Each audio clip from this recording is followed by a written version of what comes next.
Bueno, compañeras de lucha, porque no han llegado los muchachos. Ya estamos grabando. Paradigmas y programas de investigación contable. Antes de empezar con la temática de hoy quiero que... Andrea. Profe, que qué pena, que lo que pasa es que Jorge se demoró un poquitico para conectarse, que porque se le presentó un inconveniente. No hay problema. Ah, bueno. Lo importante es que se ponga al día. Bueno, no, lo importante, voy a empezar por algo. Hoy quiero que dividamos la clase en 3 momentos, como ya lo hemos hecho. Pues Marina. Profe, buenas noches, ¿cómo está? Bienvenida, bien, gracias a Dios. ¿Usted cómo ha estado? Bien, sí, señor, muchas gracias. Ah, bueno. No sé si alguna de ustedes en algún otro módulo, yo tuve la oportunidad de compartir algún espacio con ustedes en algún otro momento académico, y los que han estado conmigo en diferentes áreas, en diferentes módulos, saben que mi forma de evaluar está orientada al estudiante, no a la exigencia del tutor. No a la exigencia del tutor. ¿A dónde voy con esto? La gran mayoría de ustedes, diría yo que todos ustedes, están por encima de 7º semestre, 8º, 9º, 10º, lo que quiere decir que muy pronto, en un tiempo, algunos de 1 año, algunos de 1 año y medio, van a ser profesionales. Y uno de los objetivos de este módulo, que yo lo quiero lograr, yo lo quiero alcanzar, es que ustedes reconozcan la magnitud de su profesión. Que ustedes reconozcan la magnitud de su profesión. Que ustedes reconozcan qué tan grande es su profesión, y no aquí en Colombia, en el mundo. Porque cuando ustedes como contadores hablan de las NIF, de las NIAS y de todo ese marco normativo, estamos hablando de un sistema contable universal. Es decir, que lo que Daniela Restrepo firme en Colombia como contadora pública tiene una credibilidad jurídica, contable, financiera, tributaria a nivel mundial. Entonces, el objetivo central de este módulo es que ustedes entiendan que la contabilidad, primero, es una ciencia, y segundo, el ejercicio del contador es de magnitud universal, de reconocimiento universal. Así lo dice todo este marco normativo, y no me lo estoy inventando yo. Yo quiero invitarlas, digo invitarlas porque no ha llegado ni Hugo ni Jorge, yo quiero invitarlas a que trabajen muy fuerte el tema de redacción, el tema de redacción. La redacción es la argumentación escrita, es la expresión escrita mediante la cual yo expreso, manifiesto lo que pienso, siento, opino sobre un tema personal, humano, técnico. Esa redacción es fundamental, porque yo les digo algo y se los digo con mucho cariño. Se los digo con mucho cariño y ante todo con mucho respeto. Si usted como contador público, como contadora pública, que creo que en equidad de género y en redacción de estilo se puede utilizar el término en femenino, aunque con eso ha habido una discusión amplia, usted como contador público, como profesional de la contaduría pública, tiene debilidades para redactar en el nuevo marco normativo de la contaduría, o sea, de las normas internacionales, pues créanme que pueden correr el riesgo de quedarse en el ejercicio del asistente. ¿Cómo es que llama el ejercicio del asistente en contabilidad? Técnico contable, técnico en gestión contable. No quiero decir que eso sea malo, no, porque hace parte de la profesión. El auxiliar contable hace parte de todo el ejercicio. Pero al auxiliar contable le podemos dejar toda esa parte de digitar la información, de digitar los datos, del asiento contable. Yo como profesional de la contaduría pública tengo que ir mucho más allá. Tengo que ir mucho más allá. Y les decía que cuando yo evalúo como docente, yo evalúo la intencionalidad, porque si ustedes se dieron cuenta, algunos de ustedes, no me refiero a todos, algunos de ustedes no les valoré la la utilización de las normas APA en el ensayo. No lo valoré, no lo tuve en cuenta para la evaluación. A pesar de que aquí hicimos un ejercicio práctico, me encontré inclusive con un caso muy particular que lo quiero mencionar, porque yo no quiero llegar a pensar, mis queridas contadoras públicas, yo no quiero llegar a pensar que el estudiante me presente un trabajo falto de algunas cualidades, que me lo presente en las condiciones por falta de interés en la asignatura. Pero me pasó algo muy particular. Por ejemplo, encontré dentro de los ensayos, encontré uno que no era ni siquiera para mí. Es decir, se lo pidieron en otra asignatura y la persona que lo realizó, pues lo presentó en la otra asignatura y lo quiso presentar también en esta, pues con no mala suerte, no, con tan mala circunstancia que ni el nombre del tutor lo cambió.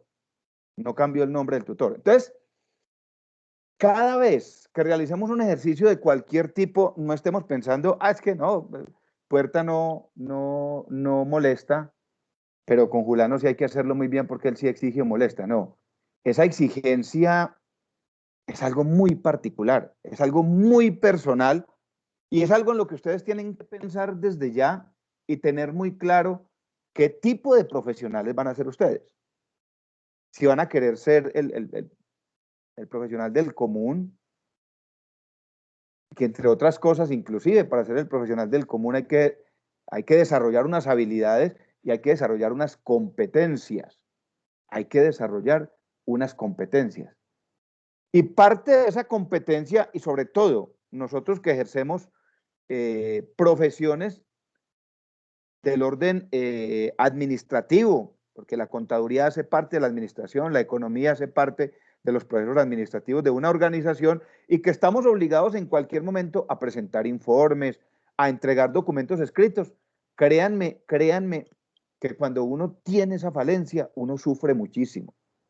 Uno sufre mucho cuando uno tiene un jefe y uno entrega un informe y el jefe se lo devuelve o por ortografía o por redacción poco coherente. Entonces,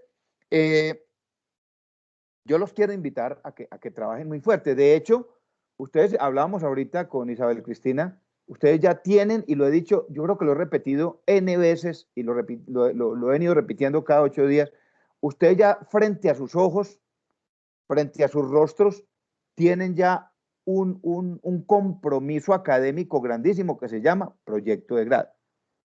Y la base de la elaboración de ese documento es la consulta, la lectura y la redacción. Y les voy a hacer claridad en algo. Yo, por ejemplo, para el ensayo no tuve en cuenta la aplicación de las normas APA, porque inclusive algunos no la aplicaron. Por ejemplo, ustedes mismos se dieron cuenta que yo me desgasté mucho tiempo hablando de que en APA los títulos no van en mayúscula sostenida. Y la gran mayoría lo hicieron bajo esos términos, pero hubo alguien que utilizó 3 títulos, todos en mayúscula sostenida. Y no utilizó la negrilla, o sea, todo lo contrario, ¿ya? Hubo alguien que utilizó la referencia la URL, la dirección electrónica. Entonces yo me puse a pensar el día que estaba revisando, dije, bueno, la persona que hizo eso sería que se conectó a la clase y estuvo muy ocupada o ocupado, se fue a hacer otra actividad y permaneció conectado allí en línea. Y yo dije, pero bueno, es decir, yo, Jorge Iván, ¿yo qué pierdo? No, no, porque la calidad del producto está allá. La calidad del producto está allá. Hubo alguien que, por ejemplo, ni se dio por enterado de que o enterado o enterada, de que en la plataforma había un modelo, un modelito. Eso en redacción de estilo se llama armado. O sea, había una estructura ya armada que se proponía para el desarrollo del ensayo. Lo cambió totalmente. Entonces, yo lo que quiero llamar la atención es de lo siguiente. Ustedes están 7º, 8º, 9º. Tienen ya acá frente a ustedes el proyecto de grado, entre otras cosas, porque cualquiera de ustedes que lo quiera presentar la semana entrante, la universidad se lo va a recibir, porque ustedes ya han superado el 80% de los créditos académicos. De hecho, algunos de ustedes están matriculados ya, creo, y ya tienen inclusive fechas para iniciar el diplomado de proyecto de grado. Y ese diplomado, como se los he dicho en muchas oportunidades, ese diplomado para poder que se convierta en el requisito para optar al título como trabajo de grado, deben entregar un documento. Deben entregar un documento que se asemeja totalmente, es un símil de un proyecto, porque lleva la formulación del problema, lleva la sistematización del problema, lleva el objetivo general, lleva los objetivos específicos, lleva todo. Y si ustedes no empiezan desde ya a desarrollar esas habilidades en redacción y en la aplicación de normas, yo les aseguro que van a sufrir cuando ya estén redactando su proyecto de grado. De todas maneras, este módulo termina ya muy pronto, en 15 días, 15 días, sí, 15, 20 días, pero yo voy a seguir atento, los que van a hacer el diplomado, los que van a iniciar otras actividades como proyecto de grado, los que quieran hacer la práctica empresarial, yo voy a estar muy atento con todos. Por aquí llegó Hugo Alexander. ¿Todo bien? ¿Todo bien? ¿Cómo va? ¿Bien? Bien, bueno. bien. Bueno, ¿quién más ingresó por acá?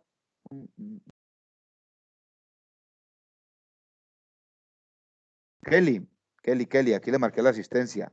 Profe, buenas noches. Hola, Kelly Juliana, ¿usted cómo ha estado? Hola, ¿Bien? profe. Muy bien, Hola, profe. Natalia Gudelo, bien, gracias a Dios, Kelly. Bueno, ya quedan faltando pocos, al final, Luz Adriana Bonilla, no la he visto. Profe, Mariana, yo. sí, Sí, aquí Diana estoy, Bonilla. profe. Ay, bendito sea Dios. Adriana, listo. Bonilla Quisel, no. Listo, aquí está. Mariana García, Jenny Alejandra Martínez, por aquí, Dania Ginette, bueno, y Jorge se demora un poquito. Bueno, niños, entonces les decía, hoy vamos hasta las 8, yo no los quiero cansar mucho. Yo trato de que estas asignaturas, que sean ustedes los que se enamoren de la temática. Entre otras cosas, yo les confieso algo. Cuando a mí me llega el módulo de esta asignatura, si yo esta asignatura la dicto, como está en el módulo, se duermen ustedes y me duermo yo. Porque cuando nosotros hablamos de ciencia, hablamos de epistemología, hablamos de construcción del conocimiento, casi que estamos obligados a analizar cada una de las escuelas epistemológicas como el positivismo, el constructivismo, y eso termina siendo tan teórico, perdónenme la expresión, tan carretudo, que muchas veces no encontramos la esencia y la importancia. Y yo siempre trato de darle una orientación práctica a esta asignatura. Primero, repito, una vez más, para que se entienda la importancia de la profesión. Es que ustedes no se imaginan lo que es dar fe pública, lo que es poder decir que su firma testada, dice el código de ética del contador público, la atestación, la puesta de la firma en un documento genere la credibilidad que Cindy, que Isabel, Hugo, Jorge, cualquiera de ustedes como contador le está diciendo a la sociedad, mire, es que lo que está aquí es cierto, es verídico, doy fe pública de que es así. Entonces yo trato primero de que se entienda el porqué del concepto y por qué el concepto de paradigmas. Y eso es lo que hemos venido trabajando durante estos días. Primero hablamos del paradigma de la ganancia líquida, que es lo que ustedes hacen. Por ejemplo, si algunos de ustedes son auxiliares contables, ejercen ya la profesión, todo lo que, la actividad que ustedes hacen diario, el asiento de una factura, la generación de una factura electrónica, un libro contable, todo eso es el componente técnico y está enmarcado en el paradigma de la ganancia líquida, todos esos componentes. Luego hablamos del paradigma de la ética del contador público, la ética de la profesión, que está cimentada y está sustentada en unos principios. ¿Eso es práctico o no lo es? Claro que lo es, porque a la hora que usted como contador público va a utilizar un término grosero, a la hora que usted decida torcerse, lo hace a conciencia de que sabía de que hay unas connotaciones o hay unos efectos que pueden ser penales, que pueden ser disciplinarios. Usted puede perder su tarjeta profesional por una mala decisión. Entonces, me gusta orientar la asignatura desde lo práctico. Y si ustedes lo han visto, que pocos tutores lo hacen, pues trato de combinar el concepto de paradigma con el concepto de investigación y de manera muy práctica aplicada a su proyecto de grado.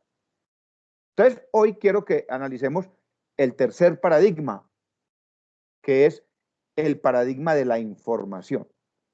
Lo que representa para una empresa la información contable, lo que representa inclusive para una persona la información contable. Yo llevo 5 años declarando y los últimos 3 he tenido que pagar. Ustedes se imaginan si yo desconozco toda esa información. O ustedes se imaginan si yo le oculto la información a mi contador, a mi contadora, pues creo estar haciendo bien, pero resulta que ustedes saben muy bien que los asientos contables siempre son por partida doble. Si yo tengo un ingreso es porque en algún lado se generó un egreso. Si yo recibo mi salario de la registraduría es porque aquí ingresó, ya lo debitaron de alguna cuenta para poder que ingresar acá. Entonces, ¿qué representa para una persona natural, para una persona jurídica, para una organización pública o privada? ¿Qué representa la información? Ese es el tercer paradigma. Entonces ya tenemos los tres: ganancia líquida, ética del contador público, el paradigma de la información. Dentro de 15 días veremos, nos acercaremos al último, que es el paradigma de la economía, la importancia que tiene la contabilidad, el ejercicio contable en el desarrollo de la economía. ¿Y por qué se le llama paradigmas? Porque son los sustentos teóricos en los que se desarrolla la contabilidad como ciencia. Entonces hoy vamos a ver el paradigma de la información contable, partiendo de analizar el concepto de lo que es información.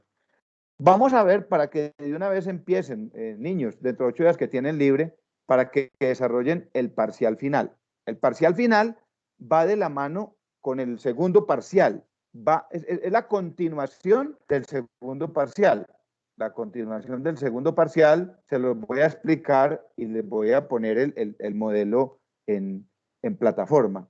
Y vamos a analizar hoy, en esta hora que nos queda, vamos a analizar los otros 3 componentes de la metodología de la investigación. 2, vamos a analizar 2. ¿Cómo se construye el marco teórico? Niños, tomen nota que hablar por ejemplo, el ejercicio que hicimos para el parcial 2, la formulación y la sistematización del problema, ustedes lo van a necesitar ya.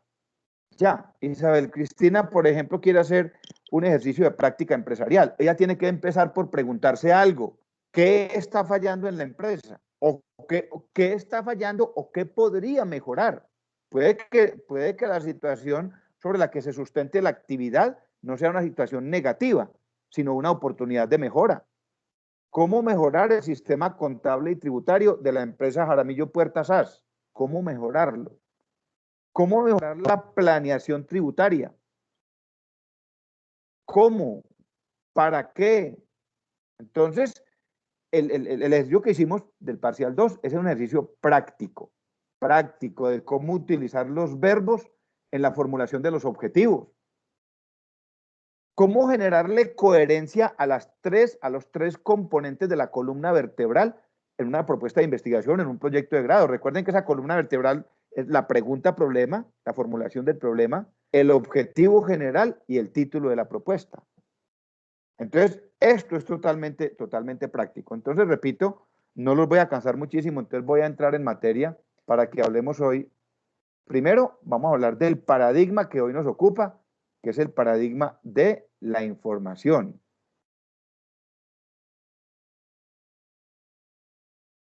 El paradigma de la información. Venga un momentico, pero yo me salgo de acá. Voy a compartir pantalla, pero lo voy a hacer por escritorio para no estar entrando y saliendo.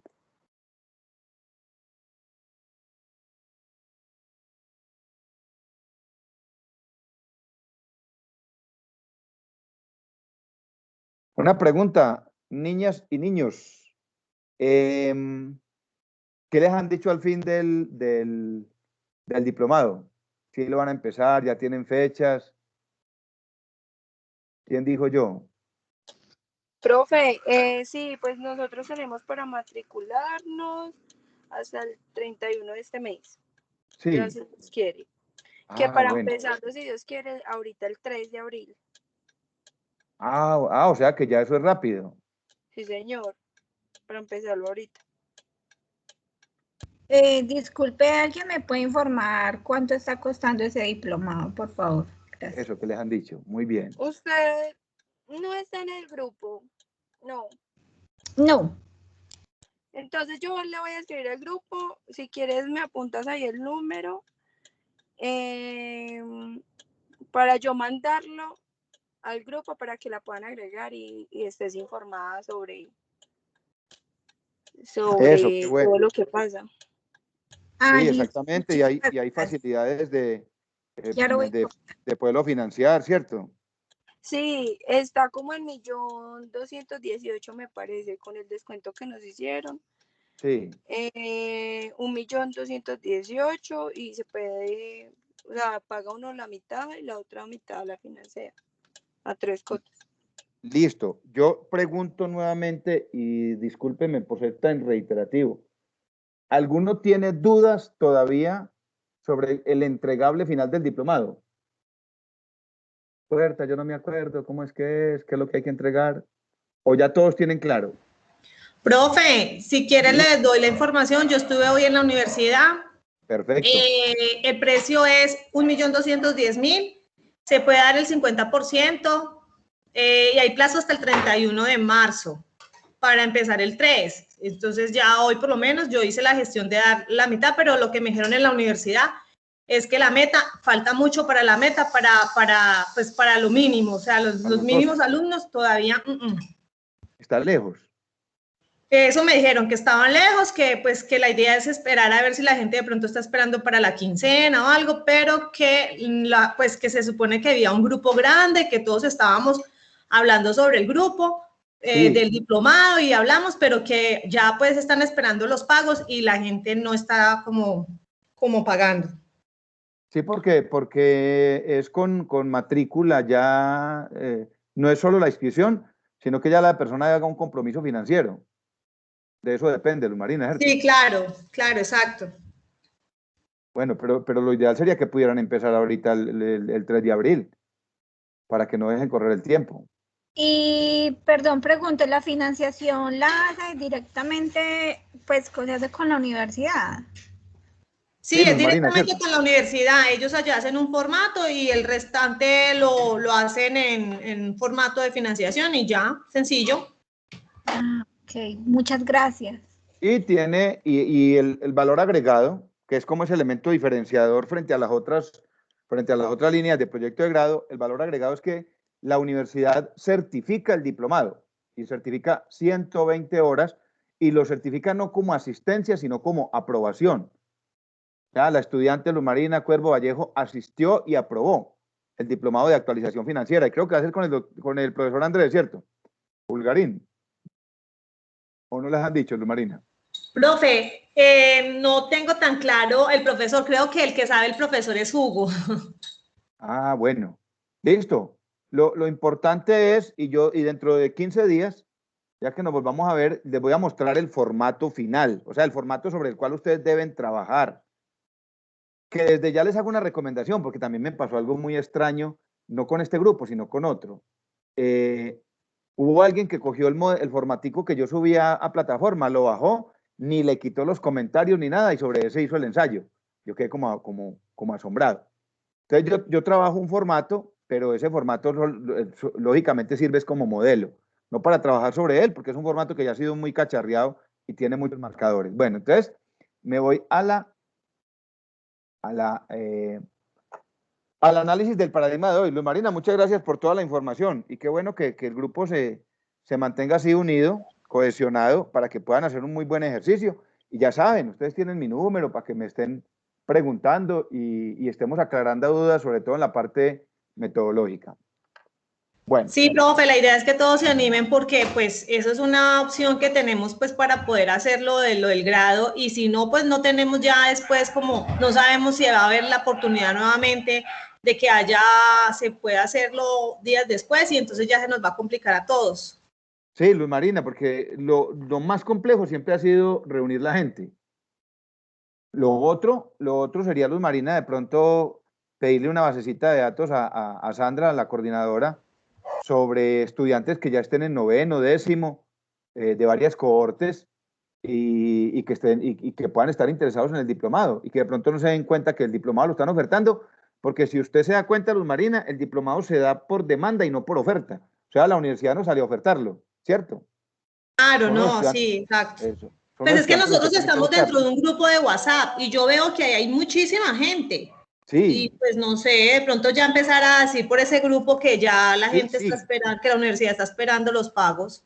Sí, Luz Marina, como la universidad no va a tomar la iniciativa, yo diría que de pronto usted lo puede hacer, mandar un mensaje, compañeros, la universidad propone que arranquemos el 3 de abril para que aprovechemos este ciclo y para que aprovechemos este semestre, por favor, para que se acerquen a hacer procesos de financiación o procesos de pago. Me parece una buena idea.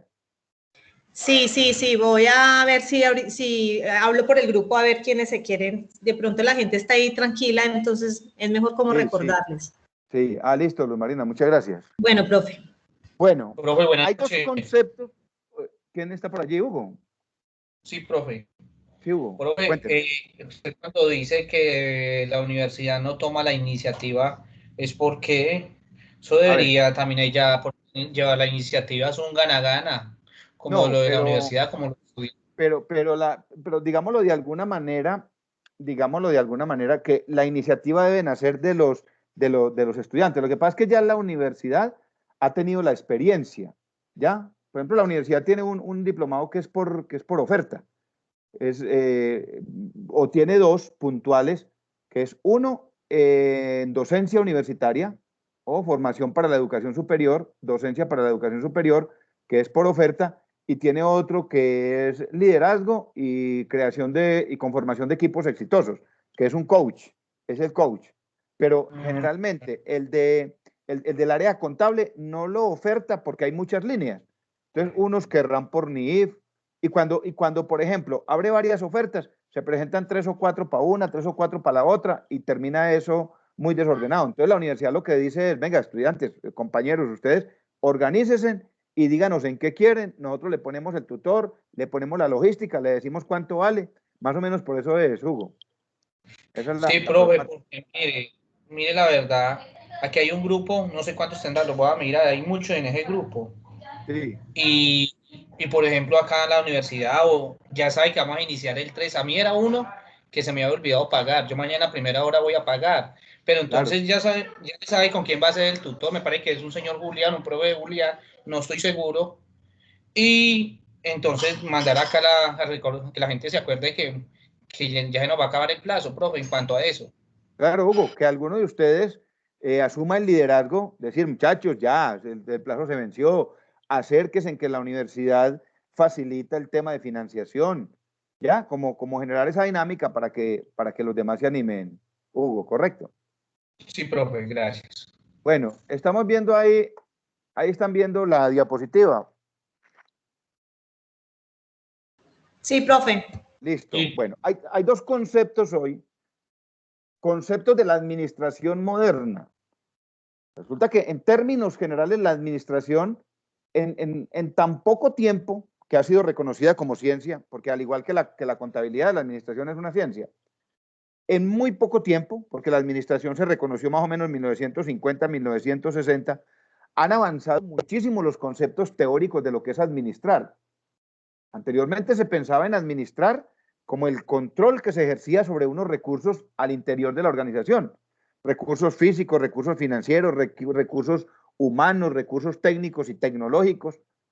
Pero esos conceptos han evolucionado. Y hoy en día hablamos que hay dos componentes fundamentales entre muchos otros, pero hay dos que juegan un papel preponderante en el éxito de una organización, y el primero de ellos es la gestión de la información.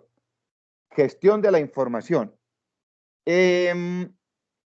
Hoy en día, inclusive, existe una carrera profesional sobre gestión documental y manejo de la información.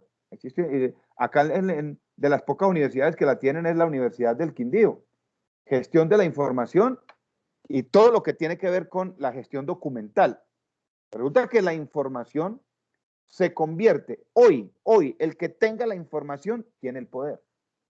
La organización, la persona que tenga la información tiene el poder. Entonces, el concepto de gestión de la información, pues lo componen todos aquellos procesos, aquellos procedimientos que permitan adquirir la información, almacenarla, coordinar su búsqueda, conservarla, recuperarla y lo más importante, saber utilizarla. A todo ese concepto en la organización se le llama gestión de la información. Y repito, desde comienzos de este siglo, el concepto de gestión de la información ha venido ganando terreno, porque inclusive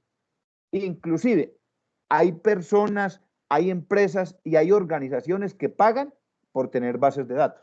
Creo que ustedes escucharon esa polémica tan fuerte que hubo con Google, con estas grandes empresas y con estas grandes redes sociales en las elecciones de Donald Trump, donde dice que esas multinacionales de las comunicaciones le vendieron a él una cantidad de bases de datos que le permitieron llegar a sus electores de manera directa. Eso se llama gestión de la información. De hecho, a ustedes no les sucedió, en mi época sí sucedía, cuando uno estaba por ahí desempleado, se iba a una empresa y pedía trabajo y le decía, no, pues es que lo único que hay es el archivo, usted mirará si quiere trabajar ahí. Hoy en día, el que quiera ejercer el cargo de archivista o el cargo de gestor documental o gestor de información debe tener formación académica y debe acreditar unos conocimientos. Por ejemplo, en el sector público, todas las empresas del sector público están obligadas a tener procesos de gestión de información a través de una cosa que llaman las tablas de retención documental.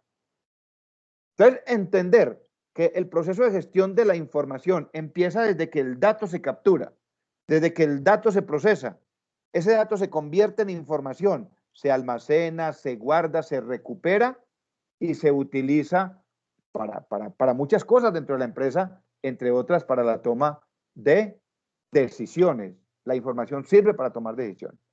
El otro componente del que les hablaba es la gestión del conocimiento, que va de la mano con la gestión de la información. Y esa gestión del conocimiento se define como la capacidad que tiene la organización para explotar esa información, es decir, para hacer uso de esa información. En gestión de la información, nosotros hablamos en términos generales de la organización. Hay unas tablas de retención documental para la organización, hay unas tablas de retención documental para cada una de las áreas de la organización, hay unos medios de almacenamiento que están definidos por la organización, es decir, muy general. Ya la gestión del conocimiento es algo mucho más tácito, mucho más individual, mucho más de la persona. Y cuando hablamos de gestión del conocimiento, no solo hablamos de la información documental, sino de la información y el conocimiento que los funcionarios tienen de manera individual y que ponen al servicio de la organización. Miren, por eso hoy en día las empresas, al analizar una hoja de vida, no buscan tanto el análisis de los títulos que tenga la persona, de la formación académica, que lógicamente hace falta y es necesaria, totalmente necesaria, pero la empresa busca mucho hoy mirar la actitud que tiene la persona para adquirir la información que la organización le va a brindar. La actitud y la aptitud, ¿qué capacidades tiene? Entonces, la gestión del conocimiento es un proceso que se gesta desde el individuo, desde la persona y la apropiación del conocimiento. Entonces, por eso, como vemos en esta diapositiva, la gestión del conocimiento se centra en el individuo, mientras que la gestión de la información se centra en la organización. ¿Qué tanto conoce usted su empresa? ¿Qué tanto conoce las políticas de la organización? Los lineamientos que sigue la empresa. ¿Qué tanto conoce usted los stakeholders? O sea, los interesados de la empresa. ¿Qué tanto conoce usted los clientes? ¿Qué tanto conoce usted las normas jurídicas que rigen el comportamiento de esa información? Y los dos, tanto la gestión de la información como la gestión del conocimiento nacen en lo que conocemos como datos.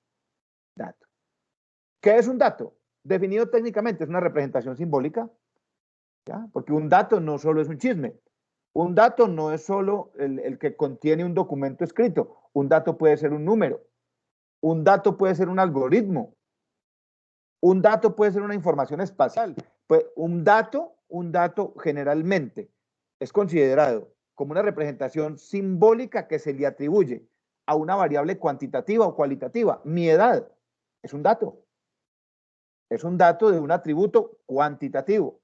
Mi forma de ser, mi carácter, es una representación simbólica cualitativa de una persona o de un ser humano. Los datos describen absolutamente todo lo que sucede en torno a una sociedad, en torno a una persona, en torno a un ser humano. Datos, edad, fecha de nacimiento, cómo se comporta, qué tanto sabe. Entonces los datos describen hechos que generalmente son empíricos y que suceden, que se presentan en un entorno social, en organizaciones públicas, en organizaciones privadas. Y el dato es el punto de partida para la consolidación de la información y del conocimiento. El dato solo no constituye información. Ese dato tiene que estar unido a otros elementos y a otros componentes que luego de ser procesados son los que constituyen para la empresa o para la organización uno de sus activos más valiosos, la información y el conocimiento. Entonces, ¿qué hacen ustedes como auxiliares contables, como contadores públicos? ¿Qué hacen todos los días? Pues adquirir datos, procesarlos y entregar una información analizada, procesada, sustanciada, que le servirá a la empresa y a la organización, lógicamente, para la toma de sus decisiones. Como lo decía, termina el dato o la información por convertirse en un elemento de suma importancia para la toma de decisiones y de manera específica, la información contable. La información contable. Con la información contable que se constituye a través de datos, y ya mencionabas cuáles. Por ejemplo, el hacer un asiento contable de una factura, una compra, un ingreso, un egreso, el pago de una nómina. Son elementos, son datos que le permiten a la organización saber cuáles son sus condiciones, es decir, conocerse internamente y sobre ellas tomar decisiones. Entonces, de manera muy particular. Por eso, dentro de los paradigmas de la investigación contable está el de la importancia de la información contable para una organización. Ustedes más que yo lo saben, ustedes que son los contadores, saben que una empresa toma todas las decisiones presupuestales, proyecta sus inversiones, proyecta su crecimiento o proyecta sus elementos de elasticidad o todo lo que tenga que ver con proyección financiera y de inversión, pues lo hace fundamentado en la información contable. Ahora, ese proceso de información contable no es un proceso aleatorio. No es un proceso aleatorio. Todo el sistema de información, en términos generales, no solo la información contable, sino en términos generales, todo lo que sea información debe obedecer a un proceso organizado y formalizado dentro de la empresa, dentro de la organización. Por eso yo trabajo con, por ejemplo, cito un ejemplo, yo trabajo con la Registraduría Nacional del Estado Civil y nosotros tenemos unas tablas de retención documental y tenemos un manual de gestión documental. ¿Eso qué significa? Que el proceso documental en mi empresa está formalizado, o sea, reconocido formalmente. Además, ese sistema de información, sea contable o generalizado, está compuesto por unos componentes que se interrelacionan entre sí. Claro, porque es que ¿de dónde viene la información contable? Tiene que provenir de una fuente, que podrá ser una fuente interna dentro de la misma empresa. Por ejemplo, la Oficina de Gestión del Talento Humano le reporta al área contable y financiera cómo fue el comportamiento de la nómina de este mes. Entonces, todos los componentes de un sistema de información deberán estar interrelacionados e intercomunicados. Interrelacionados e intercomunicados. Y lo que se busca dentro de un sistema de información es recolectar, procesar, ordenar, almacenar y aprovechar esa información. Aprovechar esa información. Les doy un ejemplo, por citar alguno dentro de mi empresa. El registro civil de nacimiento de una persona que tenemos nosotros y lo tienen las notarías, el registro civil de nacimiento dice la tabla de retención documental que se deberá almacenar por 100 años. 100 años, que es más o menos en lo que se calcula puede llegar a durar una persona, que puede durar un poquito más. Pero por ley, el registro civil se deberá guardar, conservar, almacenar y conservar mínimo 100 años, es decir, por 100 años dice la norma. Pero hay otros documentos que son documentos de consulta y no son de gestión, que dice la tabla de retención documental, que se deberán almacenar por 2 años. Inclusive hay algunos de menos tiempo, por ejemplo, los derechos de petición, que deberán conservar por 1 año, luego pasan de un archivo de gestión a un archivo histórico, y luego de 5 años salen del archivo histórico y pasan a destrucción, porque ya jurídicamente no tienen ningún valor. Eso es un sistema de información. Y así como funciona en términos generales, pues también tiene una funcionalidad. Tiene una funcionalidad dentro del sistema contable. Y repito, ustedes lo conocen más que yo. Ustedes que trabajan en las empresas acompañando ese proceso contable, ustedes saben que todo debe ser coherente en términos contables dentro de la organización. Y todo debe ser a un proceso. Miren, los sistemas de información o los sistemas en términos generales nunca existen como elementos aislados, porque la información tiene que crear valor. Ustedes se imaginan y las hay, empresas totalmente desorganizadas en la gestión de su documentación, que no saben dónde está el documento, que no saben dónde está el archivo, que el archivo se perdió, que la factura no aparece. Existen empresas bajo esos estándares y bajo esos niveles de desorden administrativo y organizacional. Entonces son empresas que no han definido el concepto de lo que es un sistema de información y que no han entendido la importancia y lo que representa la información para la organización. En términos generales, un sistema, y en este caso particular, el sistema de información funciona bajo este proceso que estamos viendo acá en pantalla. Hay unas entradas, una factura es una entrada, una compra es una entrada, una venta es una entrada, un pago a terceros es una entrada, un costo financiero, pago intereses, es una entrada. Con esa entrada tiene que suceder algo dentro de la organización, es decir, tendrá que surtirse un proceso de esa información. Si es una factura, ¿dónde está el asiento? Si es una compra, si es una venta, si es un pago a terceros, si es un pago a nómina, si es un adelanto por pronto pago, ¿dónde va el asiento? A eso le llama el proceso de la información. Pero tampoco la información se queda ahí dentro del proceso. Esa información tiene que producir una salida. ¿Cuál es esa salida? Los informes, los estados financieros de la organización, los estados contables, los informes tributarios. Y así como las entradas resultan de un entorno, que repito, ese entorno, como lo vamos a ver ahora, puede ser interno o puede ser externo, pues también las salidas van a un entorno, un cliente, un proveedor, un usuario, un empleado, los socios de la empresa. Y todo el proceso requiere de una constante retroalimentación, que a través de esa retroalimentación es donde está entonces la toma de decisiones.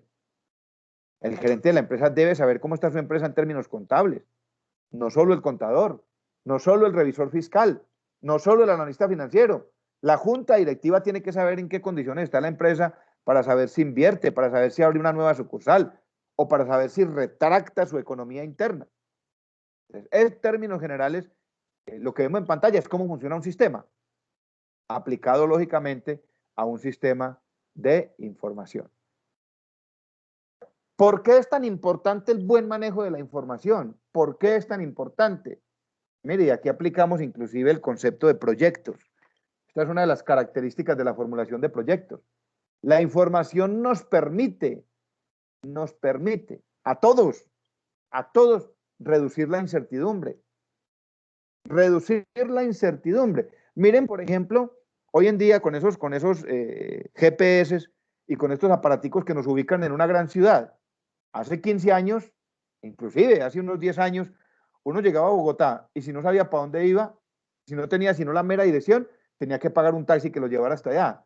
Hoy en día tenemos la información a la mano. Y yo le digo a mi celular, voy para la carrera quinta número 1712 de la ciudad de Bogotá y allá me llega. O sea que la información me permite reducir el riesgo y reducir el desconocimiento y la incertidumbre. Por eso la importancia en la toma de decisiones y mucho más en la organización. Otro elemento que ya lo mencionaba y lo mencioné al comienzo, otro elemento y otra función que cumple la información dentro de la empresa es generar competitividad. Generar competitividad. ¿Y qué es la competitividad? La competitividad es el aprovechamiento de las ventajas comparativas. O sea, cuando yo sé qué le gusta al cliente, cuando yo tengo la información precisa de dónde está mi cliente, de qué es lo que le gusta a mi cliente, cómo lo puedo atender, cómo le puedo resolver sus inquietudes, pues estoy siendo competitivo porque estoy llevando un paso adelante de la competencia y de los demás. Si yo conozco bien mis productos, podré manejar mejores precios. Si yo conozco bien el mercado, pues la información cumple esa función también de generar dentro de las empresas, generar competitividad. Otro elemento fundamental, determinante en la organización, es que se convierte en un integrador de todas las partes de la empresa. Un integrador. Un integrador. Ustedes han escuchado el concepto de cliente interno. Yo quisiera, si ustedes están ahí, que alguno me dijera qué piensa, a qué se refiere el concepto de cliente interno. Tranquilo Profe, que... pues para mí, el Sí. cliente interno son todos los empleados, los colaboradores en una organización. Exactamente, le voy a decir, Kelly, ese es el concepto que hemos tenido todos, ¿cierto? Que todos los empleados de una empresa somos clientes internos de la organización. De alguna manera, muchas gracias por la intervención, Juliana. De alguna manera, para la empresa somos clientes internos, todos los trabajadores. Pero en términos de manejo de la información y en términos de gestión de la calidad, escuche, Juliana, no quiere decir que su concepto esté errado, es totalmente claro. Claro, yo soy cliente interno de mi empresa porque de ella devengo mi salario, porque con ella tengo una relación laboral, porque ella me descuenta la seguridad social. O sea, soy cliente por esa relación laboral que existe.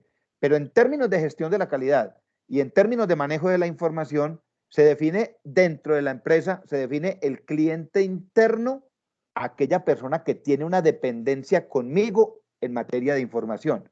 Así se define en el sistema de gestión de calidad. Por ejemplo, para el área contable casi todas las dependencias son clientes internos, porque por el área de ventas hay ingresos, por el área de talento humano nómina hay egresos, está la nómina, por el lado de proveedores hay egresos, pero no todas las dependencias tienen una relación de cliente interno dentro de la organización y no todos los empleados. Kelly, no quiere decir que el concepto esté errado, no, porque desde el enfoque del talento humano, cliente interno es el trabajador de una empresa y todos seremos clientes internos. Desde el punto de vista de la gestión de la calidad y de la gestión de la información, cliente interno es aquel a quien yo le debo una información. Y que si yo le retardo la información, él no podrá funcionar. ¿Ya? Es como, por ejemplo, el dueño de la tienda. Si el señor de la cerveza no le llega a tiempo, él quedó frenado. Por eso yo, dentro de la empresa, yo no le puedo fallar a mi cliente interno con la información, con los datos que él requiere. Kelly, muchas gracias por su intervención. Entonces, la información tiene esa gran función de generar la sinergia, o sea, de integrar todas las áreas de la organización, porque de una u otra manera, unas dependerán de otras y otras de las otras, y se va generando un entramado de información y comunicación que termina siendo vital para el éxito de la organización. Ya mencionábamos esta otra función otra función que cumple la información en términos generales, es mejorar los procesos productivos y administrativos. Yo saber cómo me está calificando el cliente, saber en qué estoy fallando en los conceptos de administración de recursos físicos, financieros, administración de recursos humanos, de recursos técnicos y tecnológicos. ¿Cuántas empresas no se han quedado rezagadas porque la competencia les ganó en temas de tecnología, en temas de tecnología, en temas de capacitación, en temas de formación. Entonces, en términos generales, la información cumple una función vital y es permitirle a la organización la toma de decisiones, a los gerentes, permitirle actualizar en términos de procesos productivos y administrativos y en términos de mejora continua, es decir, de competitividad. Para eso es que la organización o la empresa necesita la información y es fundamental, le es vital. En ese orden de ideas, entonces, la información tiene un valor intrínseco, un valor propio. Primero, el valor administrativo, ya lo mencionábamos, cuando le permite a la gerencia, a los mandos medios, tomar decisiones. El valor operacional,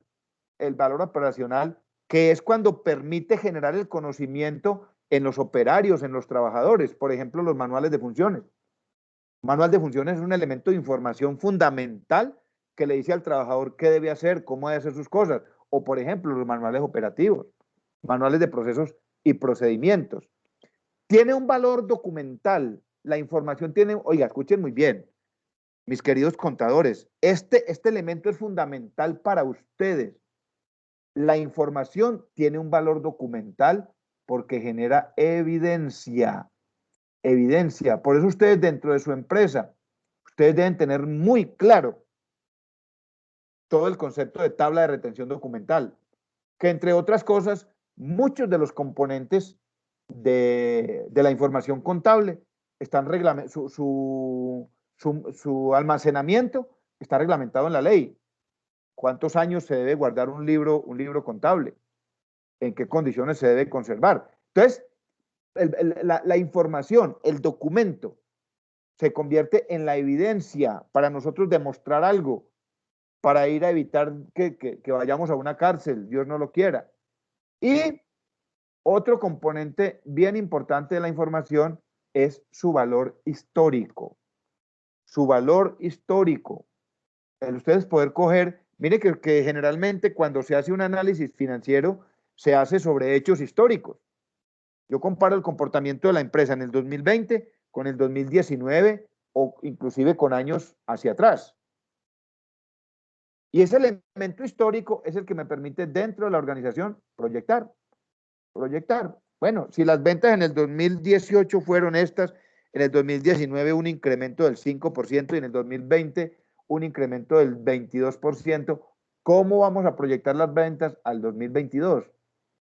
Entonces, el valor histórico que tiene la información es fundamental también para proyectar y para tomar decisiones. ¿De dónde surge la información? En términos organizacionales. En términos organizacionales, pues la información, primero, surge de unos elementos que son inmediatos, o sea, que los tiene cercanos la organización, con los que tiene relación todos los días. Y vayamos pensando en términos contables. Los clientes, todos los días hay relación con los clientes, todos los días les facturamos, todos los días les hacemos descuentos, es decir, hay una información que es mediática e inmediata porque está ahí de primera mano.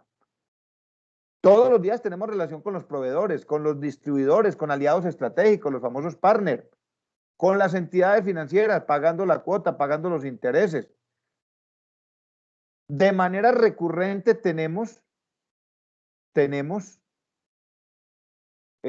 contacto o relación con las entidades reguladoras, con la DIAN, con las cámaras de comercio, y de ellas extractamos información, o sea, son fuentes de información permanente.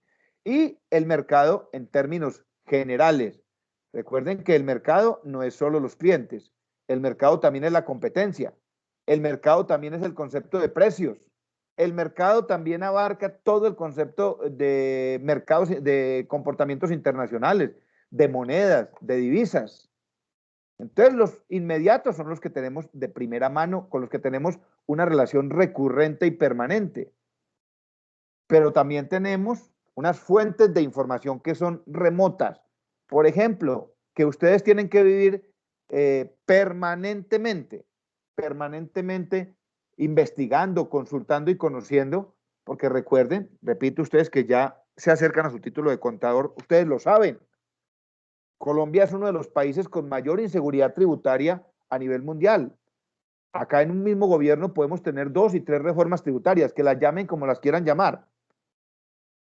Ley de financiamiento, ley de crecimiento económico, que las llamen como las quieran llamar, pero su nombre real es reforma tributaria. Entonces, estas fuentes de información remota es porque son fuentes con las que no tenemos contacto todos los días, no son recurrentes, pero que no podemos desconocer. Entonces, por ejemplo, los aspectos sociopolíticos, sociales y políticos y económicos de un país. Los aspectos jurídicos, cómo se está comportando la economía. Los aspectos culturales, el tema de consumo, el desarrollo de ciencia, tecnología e innovación, que es un componente muy fuerte para las organizaciones y que si lo desconoce puede entrar en rezago. Tenemos otras fuentes de información que también son de tipo recurrente y que son inmediatas, que son las fuentes internas. Y es todo lo que tiene que ver con la operación de la empresa. Es una información que fluye al interior de la organización, como ya lo mencionábamos ahora, a través del concepto de cliente interno. Todo lo que tiene que ver con la gestión del conocimiento. Recuerden, la gestión del conocimiento es la capacidad que demuestra cada individuo y que la empresa está obligada a promover. Por eso cuando la empresa les diga, mire, ¿quién quiere hacer un diplomado en? ¿Quién quiere hacer un curso de actualización en? ¿Quién quiere? Hágase parte de ese tema porque usted está haciendo parte de la gestión del conocimiento. Y vamos a encontrar información interna que proviene, por ejemplo, de la junta directiva, de la junta de socios, de todo el componente corporativo, de todo el componente gerencial y directivos de mandos medios. Entonces, lo que vimos hasta ahora tiene que ver con todo el concepto generalizado de lo que es el sistema de información. En términos generales, sistema de información.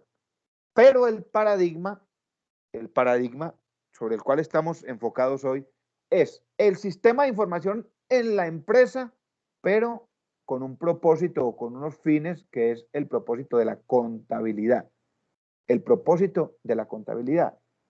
En términos generales, la información contable, al igual que el concepto que ya analizamos de información de la empresa, la información contable cumple estas funciones. Recolectar, estudiar, organizar, almacenar, comunicar, aprovechar la información que generan las transacciones y los hechos económicos que realice la organización. O sea, de manera específica, el paradigma de la investigación contable dice que la empresa deberá, de manera específica, deberá recolectar la información que tiene que ver con transacciones y hechos económicos de la empresa, cualquiera que sea la organización, cualquiera que sea. Además de recolectar esa información, la deberá estudiar, la deberá organizar, la deberá analizar. Y cuando habla de organizar, entonces estamos hablando de gestión de la información, es decir, ¿dónde la va a almacenar? En archivos electrónicos, en medios magnéticos, en medios físicos, ¿qué le permite la ley? Y un elemento bien importante, comunicar. O sea, la empresa no se podrá quedar con esa información. Se la tendrá que entregar a alguien que se la exija en el Estado, las entidades estatales y de control, las entidades financieras.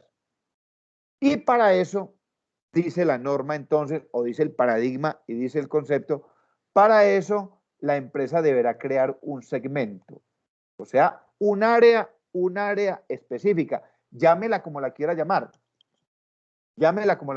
gerencia de contabilidad, gerencia contable y tributaria, dirección de contabilidad, departamento de contabilidad, división de contabilidad y desarrollo tributario contable, bueno, llámelo como lo quiera llamar, pero dice el paradigma que se deberá crear una dependencia específica. Miren ustedes acá, miren ustedes nuevamente la importancia del ejercicio contable para una organización, la importancia. Miren, tanto así que la misma norma inclusive exige que la empresa deba tener un área específica y solo dedicada a la parte contable. Si ustedes miran los organigramas, casi que esta dependencia, en términos generales, es casi que independiente en términos de estructura, porque es donde está el gerente de contabilidad con sus asesores, con sus colaboradores, con sus auxiliares, pero generalmente es una dependencia pequeña, muy compilada, muy compilada. Los sistemas de información contable, repito, se convierten en un elemento fundamental, para lograr una buena administración de cualquier organización. Clave,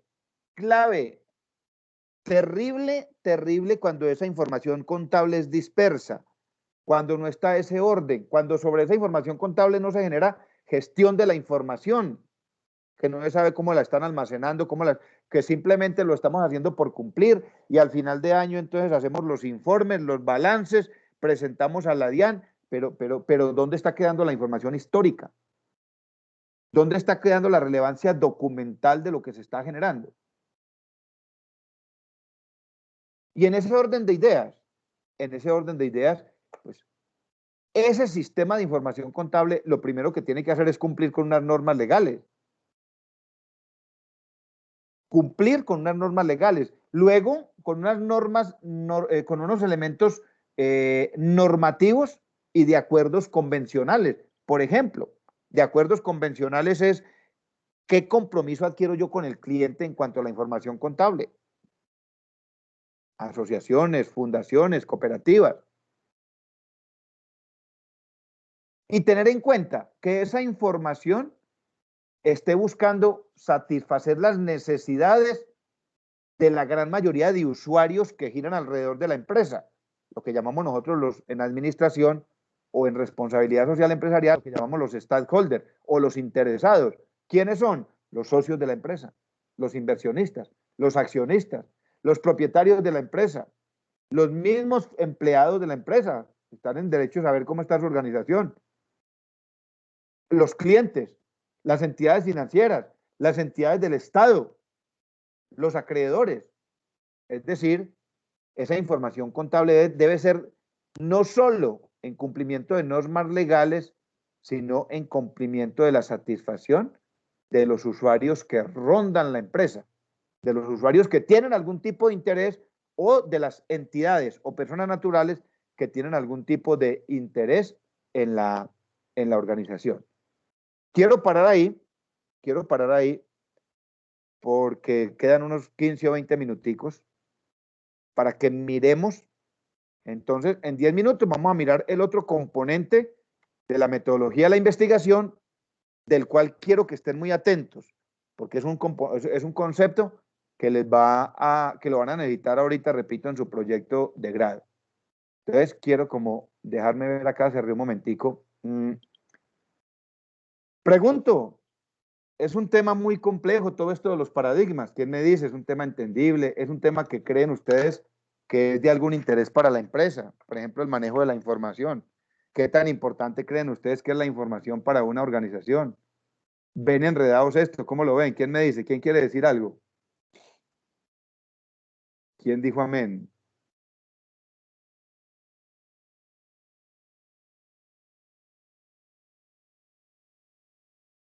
Bueno, repito, muchachos. Luzma. Profe, pues yo pienso que para una empresa es muy importante, vamos a ponerlo así como más lógico, ¿sí? Para una empresa, la información de sus clientes es indispensable porque es la forma de llegar, de ofertar, de captar la atención de los clientes. Entonces, empezando por los clientes es fundamental para todo el departamento de ventas, de promociones, de todo esto. Claro, excelente. O sea, ese es el concepto que yo quiero que ustedes entiendan de lo que son estos paradigmas. Marina lo acaba de decir, una empresa que no conozca a sus clientes es una empresa que tiende a perderlos, porque no sabe cuáles son sus gustos, no sabe cuáles son sus tendencias, no sabe cuáles son sus necesidades. Y hablamos del cliente, hablamos en términos del cliente, pero en términos generales podríamos hablar, como lo dijo Luz Marina, podríamos hablar de los proveedores, podríamos hablar de los accionistas, de los inversionistas. ¿Qué espera el inversionista de la producción de la organización, de la empresa, en términos de rentabilidad, en términos de generación de ingreso? Juliana quería decir algo. No, profe, pues complementar lo que estaba diciendo Luz Marina, y es que también, por ejemplo, la información contable es fundamental conocerla para saber la rentabilidad de la empresa o por dónde se están yendo las utilidades para la mejora continua de ella. Entonces, esa información sí es muy importante a nivel general para poder conocer todo. Todo, porque es que yo diría algo, mire, yo diría algo, casi que yo diría que un porcentaje superior al 50% de la toma de decisiones en una empresa se da sobre el resultado de sus operaciones financieras, contables, tributarias. Yo quiero preguntarles algo, a ver quién me responde. ¿Por qué el sector textilero, el sector de los textiles en Colombia, le está pidiendo al Ministerio de Trabajo autorización para despedir un poco de trabajadores? ¿Cuál es la causa por la cual quieren despedir a sus trabajadores? ¿Alguien escuchó la noticia? Bueno, se las doy. Los empresarios textileros en Colombia ya no aguantan más y sus estados financieros se reventaron. Es decir, su información contable no les da en términos de sostenibilidad. Entonces, lo que acaba de decir Kelly es totalmente cierto. Hombre, la empresa gran parte de las decisiones las toma conociendo su información financiera. Ahora, les genero claridad en algo. Miren, en sus empresas, donde ustedes trabajen.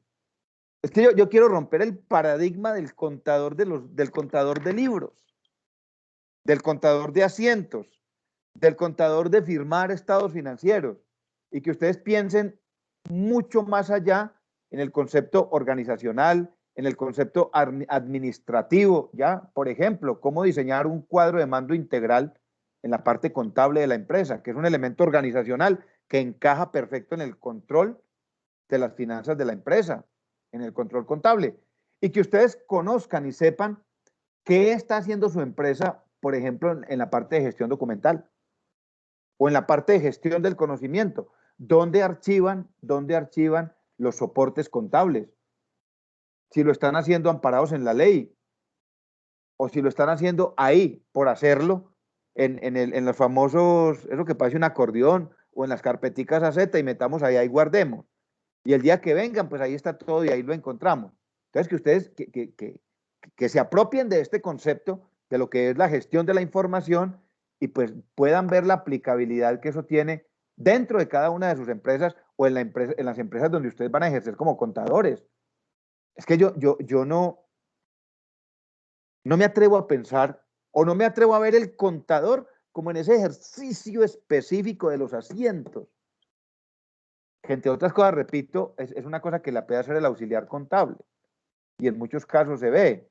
Entonces el contador tiene que tener esa visión gerencial, visión organizacional, entender la importancia de la gestión de la información, de la gestión del conocimiento, entender la importancia del desarrollo organizacional en su área de formación, lógicamente, que es la contabilidad como ciencia. Entonces, dentro de 15 días les sigo contando un poquitico sobre y hablamos sobre el paradigma de la economía, que ustedes ya lo sabrán, ya lo saben ustedes porque muchos de ustedes ejercen.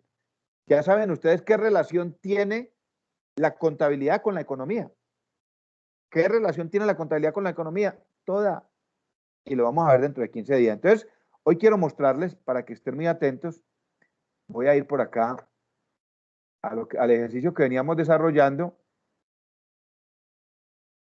de metodología de la investigación. Metodología de la investigación. Recuerden que el parcial 2 contiene el punto de partida para el desarrollo de una investigación, para el desarrollo de un proyecto de grado, para el desarrollo de un informe final de diplomado en Uniremington. Esos 4 o 5 elementos que vimos hace 8 días y que quedaron en el parcial 2, que es la pregunta problema o la formulación del problema, entendida como el punto de partida para cualquier investigación, para cualquier proyecto de grado, la sistematización del problema, que, repito, son esas preguntas que yo me hago frente a la pregunta principal. Bueno, ¿y esto cómo sería? ¿Y esto cómo funciona? ¿Y qué hay aquí? ¿Qué hay allá? Coger la pregunta principal y desglosarla en unas preguntas secundarias o accesorias. Luego tomar, ahora, ojo a lo siguiente, que yo quiero que quede claro, y el día que no se acuerden me preguntan con toda tranquilidad. La semana pasada me llamaba alguien que estaba haciendo este ejercicio en otra asignatura, que también tiene que ver con investigación, y me decía, Puerta, entonces yo hago las preguntas y de una vez las contesto ahí. No, recuerden que esto es un ejercicio, la metodología de la investigación es un paso a paso, no es una receta de cómo hacer algo, no, es un paso a paso para la construcción del conocimiento, pero que se desarrolla a través de una metodología que se llama el marco lógico. ¿Qué significa eso? Que lo que realmente, ya les muestro acá, les voy a mostrar acá de manera práctica, vamos a ver si esto me abre, sí. Ay, espere que abrí una cosa que no era.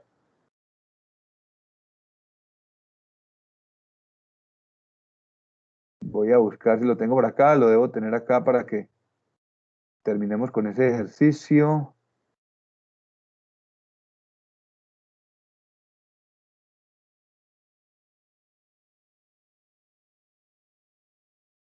Aquí tenía, aquí véalo, el ejercicio que venimos haciendo. Entonces les decía, algunos estudiantes me preguntan, venga, espere, que no están viendo, ¿están viendo el documento en Word, niños? Sí, señor. Sí, señor. Listo, perfecto.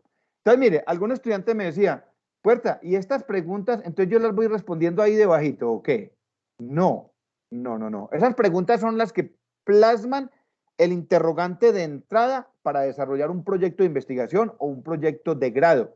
Como esto se trata del desarrollo de un marco lógico, entonces escuchen bien, cuando yo estoy haciendo mi proyecto de grado, mi proyecto de investigación, lo que se resuelve al final de toda la propuesta, lo que se resuelve es esto, los objetivos específicos. Por eso una de las características de los objetivos es que los objetivos se puedan cumplir, se puedan desarrollar. Entonces, identificar los componentes, a ver, ¿quién me quiere contestar esto? Identificar los componentes del impuesto valor agregado IVA en Colombia. Ojo a lo siguiente, si yo estoy diciendo que voy a identificar los componentes del impuesto del IVA, los componentes del IVA, ¿dónde puedo encontrar esa información? ¿O qué debo hacer para resolver ese objetivo específico? Alguien que me conteste, porfa. Leo nuevamente el objetivo, identificar los componentes del impuesto al valor agregado IVA en Colombia, identificar los componentes. ¿Dónde puedo encontrar yo esa información o qué tengo que hacer para llegar a esa información? ¿Quién me quiere decir?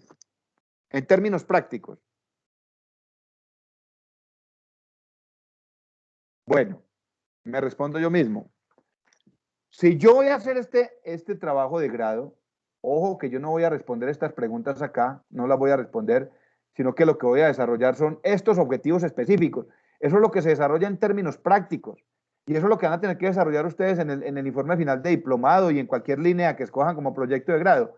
Si yo quiero identificar los componentes del impuesto al valor agregado IVA, pues puedo irme a la última reforma tributaria o puedo irme a la reforma mediante cual se creó el IVA y ahí voy a identificar los componentes.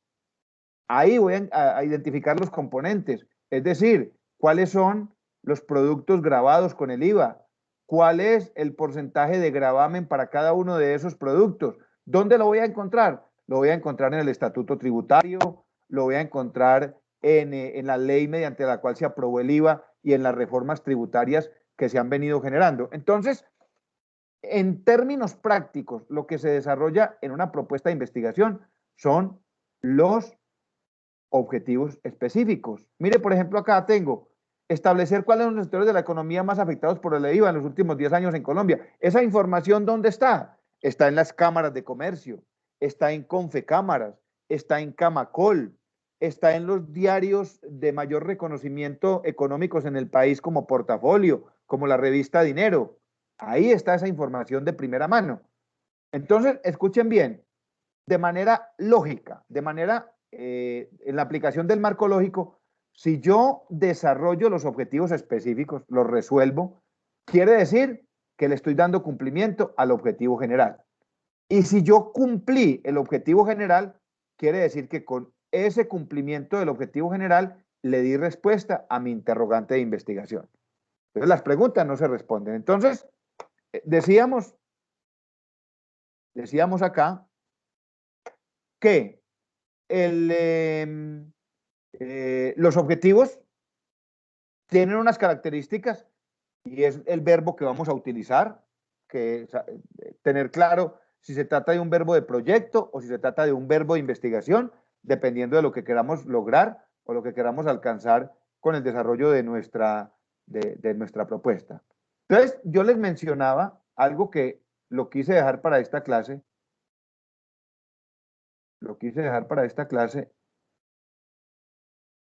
Y es el planteamiento del problema.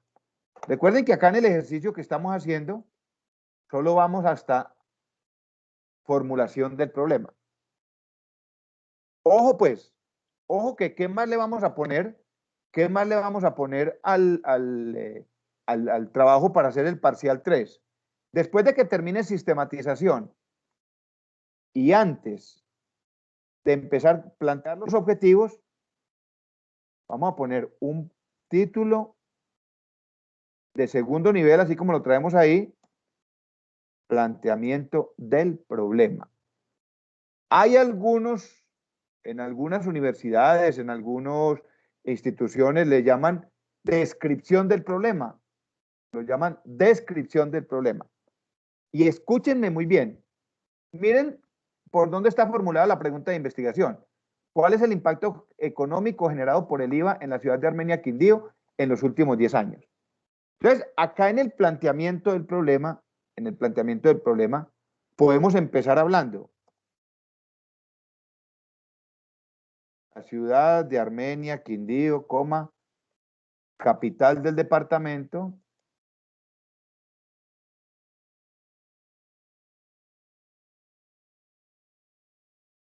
Tiene una población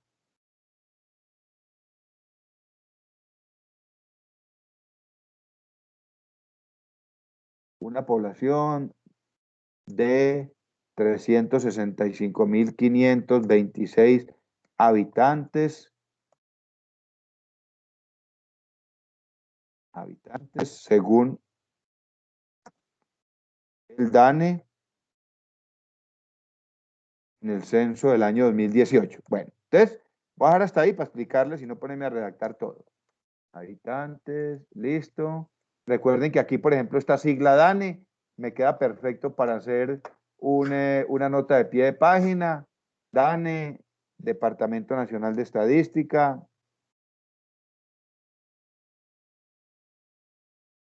Hagan uso de todas esas herramientas. Entidad pública. Bueno. Entonces, ¿qué es lo que vamos a poner en el planteamiento del problema? Ojo, que eso va para el parcial 3. Vamos a describir el problema sobre el cual estamos centrando nuestra investigación. Lo vamos a describir con cifras, con indicadores, ¿ya? Ahora, ¿qué extensión? O sea, ¿qué tan largo el planteamiento del problema? 2, 3 párrafos, media página. Que se evidencie que hay un conocimiento de causa frente al problema que se está investigando. Que hay un conocimiento de causa frente al problema que se está investigando. Entonces, eso en cuanto al planteamiento del problema. Y ojo, miren, me devolví acá.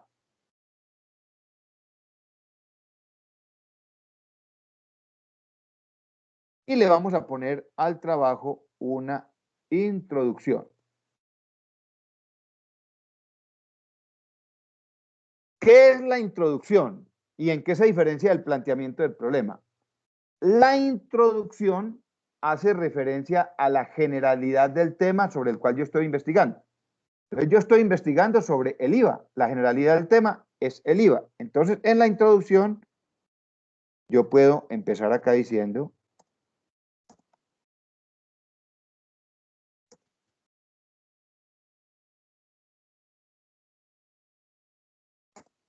El impuesto al valor agregado IVA fue creado en Colombia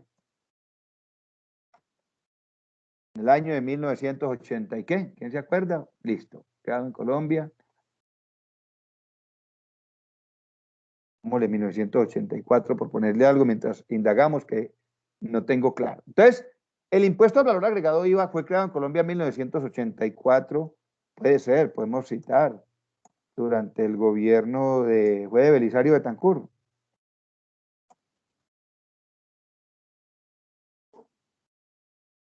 Y su propósito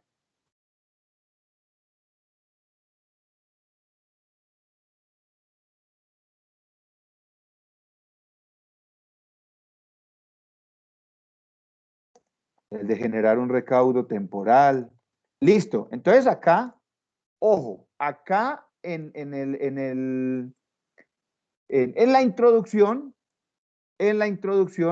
nos vamos a apoyar en fuentes de investigación. Recuerden cuando hicieron el ensayo, yo les mencionaba consultar mínimo 3 fuentes.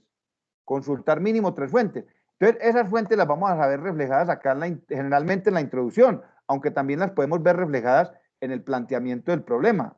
Aquí en el planteamiento del problema, yo puedo citar la Cámara de Comercio, yo puedo citar la Secretaría de Desarrollo Económico de Armenia, yo puedo citar el DANE, puedo citar la DIAN, ¿ya? Yo puedo citar diferentes entidades o diferentes documentos. Si me encontré un documento de por ejemplo, la revista Dinero, el periódico Portafolio, que tienen información económica, lo puedo citar, lo mismo que en la introducción. Entonces, la diferencia entre la introducción y el planteamiento del problema es que en la introducción vamos a hablar sobre las generalidades del tema. Vamos a hablar sobre el IVA. ¿Cuál ha sido el desarrollo histórico del IVA en Colombia? ¿Cuántas reformas tributarias han incluido el IVA? En lo que se pensaba iba a ser un impuesto temporal, terminó siendo un impuesto o un gravamen permanente. Para yo poder lograr una muy buena introducción y un buen planteamiento del problema, yo tengo que hacer una muy buena consulta. O sea, yo tengo que apoyarme en autores. No les voy a poner más para no confundirlos, porque sé que ustedes tienen mucho trabajo. Simplemente introducción y planteamiento del problema, no más, porque inclusive en otros módulos pongo también lo que es el marco teórico, pero yo no los quiero confundir ahora. ¿Con qué vamos a cerrar el documento? Sí. En esta introducción, la introducción va entonces, digamos, como encabezando, así como lo puso usted en la hojita que estamos poniendo de ejemplo. Sí, exactamente. De hecho, venga, yo a veces veo, bueno, Isabel Cristina, listo. De hecho, te confirmo, el IVA fue en el año 1983 bajo el decreto ley 3541. excelente, vea, casi le atino, ¿sí o no? Sí. 83, me peleé por un añito. De hecho, en el último encuentro, no, en el que sigue, en el encuentro siguiente que vamos a tener, yo les voy a mostrar el formato y se los voy a compartir para que vayan trabajando sobre su proyecto de grado. Entonces, el tercer parcial va a contener esto, lo que ustedes ven acá. Va a contener la portada, lógicamente que no les vaya a faltar la portada, va a contener el título de la propuesta, va a iniciar con una introducción, luego con la identificación del problema que ya lo tienen, la formulación, la sistematización, el planteamiento del problema, los objetivos, objetivo general y específico, y vamos a cerrar con una página final que se llame referencias, que es donde van a llevar, y entre otras cosas, niños, si alguno no se acuerda cómo aplicar el tema de las referencias a través de la página, me pregunta y yo vuelvo, le explico en 10 minuticos, yo no tengo ningún problema en volverle a explicar. ¿Por qué les hago la aclaración? Porque vi, por ejemplo, ensayos donde la referencia está distante de lo que debe ser la utilización de la norma APA. ¿Ya? A veces, por ejemplo, algunos habrían acá, al momento de citar, habrían, supongamos acá, referencia, insertar cita, agregar nueva fuente y llegan y le ponían acá, no digo cualquier cosa, el nombre de alguien, aceptar y chao. No, tratar de poner la información que más encontremos dentro del documento, busquémosla para que quede bien hecha y al final, cuando vayamos a buscar las referencias, Si hemos utilizado la herramienta de Word referencias, pues simplemente nos vamos por bibliografía, insertar bibliografía y él de inmediato nos va a encontrar la bibliografía que trabajamos durante el documento. Vamos a tener 2 semanas, 3 semanas creo que para este último parcial. Si tienen alguna duda, alguna inquietud, me la van capitalizando y en la próxima clase la resolvemos. Niños, yo quiero que a ustedes les quede aquí una buena herramienta para que desarrollen un muy buen proyecto de grado. ¿Correcto todo? Venga, yo voy a mirar acá que a algunos no les he tomado lista, de pronto si llegaron y no me di cuenta. Mariana, ¿estás ahí? Jenny Alejandra Martínez Giraldo. Profe, Ah, la compañera Mariana en ese momento creo que se encuentra en el hospital, ella me escribió. está enfermita, ok, qué pecadito. Pues, profe, no sé si será ella o algún familiar, pero me dijo pues que le dijera a usted que estaba en la clínica. Sí, creo que ella me escribió que que un familiar tuvo un accidente, como que un cuñado o alguien. Uy, no, Dios mío bendito. Dios quiera que recupere pronto. Mariana, ¿cierto? Listo. Sí, señor. Bueno, compañeros, para adelante con la mejor actitud y aprovechemos todas estas herramientas que van a ser de mucha utilidad, no solo ahora en su formación académica, sino en el ejercicio de su vida profesional. Y recuerde que uno como profesional, recuerden siempre, uno como profesional tiene que buscar siempre ser el mejor. Y un buen profesional se forma a través de la lectura, a través de la consulta, a través de elementos argumentativos. Dios los bendiga y que tengan una excelente noche. Gracias, profe, igualmente. Gracias. profe. Chaito, que descansen. Profe, quedamos cuapa, entonces yo le estoy escribiendo, profe. Perfecto, yo estoy pendiente, ¿listo? Gracias, profe. Chao. Bueno, chaito pues, Cristina, que estés muy bien y a todos un abrazo. Profe, Sí. el plazo para subir